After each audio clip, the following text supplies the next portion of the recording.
Alain, propos d'un Normand. Libre pensée. À propos de la mort du grand Berthelot, soyez sûr qu'un bon nombre d'hommes supérieurs vont parler entre eux de la libre pensée, et pour en rire. La libre pensée ne se porte plus. Les élégants l'ont décidé. Eh bien, laissons-les rire.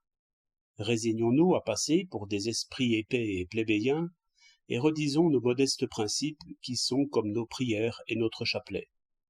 J'ai trois espèces de vérités à considérer. Celle qu'on me raconte, celle qu'on me montre, celle qu'on me démontre. Au sujet de ce qu'on me raconte, je n'ai qu'une règle, douter, si je ne puis vérifier par moi-même. Et cette règle remet l'histoire, l'encombrante histoire, à sa place. Nous vivons dans le présent. Tout ce qui est vivant, dans le passé, est en nous et autour de nous. Tout le reste est bon pour les rats. Ne cherchez pas à savoir ce que la France a été. Travaillez seulement à savoir ce qu'elle est. Cela vous prendra tout votre temps. Encore bien plus dois-je me défier des histoires, petits récits amplifiés, altérés par la passion. Les anecdotes, cela vaut tout juste un sourire. Pour les faits dont je suis témoin, la règle est simple.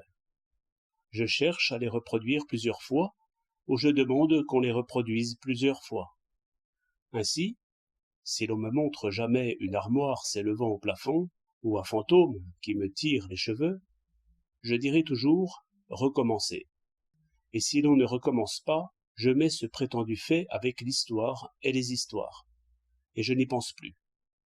Il y a assez de faits communs à étudier pour remplir la vie d'un homme. Et enfin, pour les démonstrations, quand j'aurai bien retenu les définitions d'où l'on partira, quand je me serai assuré que le sens des mots n'aura pas changé en route, quand, tout examiné, je n'aurai plus rien à dire, j'aurai toujours à dire ceci. Une démonstration suppose toujours quelque chose. Elle est suspendue à un si. Qui m'empêche de la décrocher? 26 mars 1907